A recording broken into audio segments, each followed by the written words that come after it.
What's up? This is John Rupert.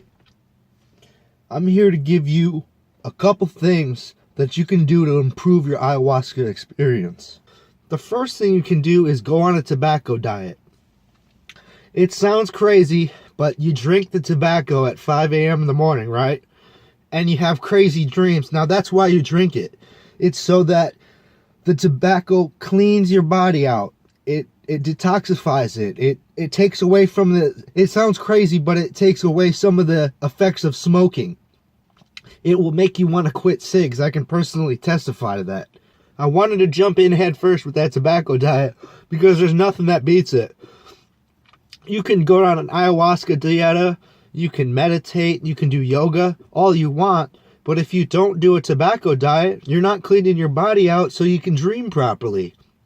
So that's one of the best things you can do, and I wanted to get that one out of the way first. The second thing that you can do to improve your ayahuasca experience is to stop smoking weed. That's probably one of the best ways to ruin your ayahuasca experience is to smoke weed. Now, I've broken this rule. I went to Peru, I've done ayahuasca with no weed, and I've done ayahuasca with weed.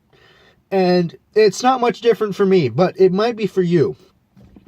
It's just generally a common practice to not smoke weed while you do ayahuasca. And this is, of course, out of respect for Mother Ayahuasca. This is something that you want to, this is the most valuable time while you're in Peru. You don't want to mess it up. You want to have a good retreat, but stopping smoking weed is a good way to produce better visuals. And that is the reason why you stop smoking weed. The third thing you can do, which is very important, is to unplug and wind down. Now, I know this is hard. I was playing video games the whole time I was doing ayahuasca down there. But if I could go back, I would have unplugged. I know it's hard to unplug for people. I know it's difficult to stop texting so much and posting on Facebook. But this is your time. You want to have, I know it's so important to take pictures and to document your retreat and do all this, but this is like time for your me time. I've had guests say that they like to unplug, they like to wind down, they don't like to post a lot to Facebook, they don't like to watch YouTube. I break that rule all the time. I video game before the ayahuasca ceremony, so this is something that you can take lightly or not, but I would wind down and unplug. The fourth thing you can do to increase your ayahuasca experience is to read books. Or moreover, find something that you want to accomplish that is outside of your realm of experience. Like, when I was doing my ayahuasca retreat, I would read books that would increase my spiritual and light progress. Like, I would read books on fairies and angels and things like the collective unconscious, things like Atlantis and the Lemurians. I would research things like prayers to God or mantras. I would be interested in things like the Golden Dawn, if you've ever heard of that, a magical order. I was interested in magic and mysticism. So these are some things that you can work on while you're on your retreat, because ayahuasca is so spiritual. It's like you can work on spiritual things the whole day if you wanted, you know. So this is one thing that you can do while you're on your retreat, is bring some books or find some online material if you have Wi-Fi. This is why we have Wi-Fi. So you can find things to do while you're at your retreat, and this will increase your experience. One thing that I actually happened to me on my retreat that I had to research something was I got the eye de mal, or something along those lines. The ojo de mal. I had the evil eye.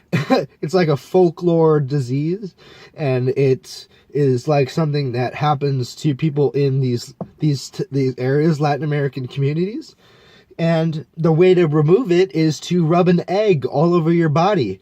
So that I researched it, and I performed a ritual, and I removed the ojo de mal away from my body. It's a terrible thing to have. It's good to get rid of it. If you want to know what that's like, I'll make another video.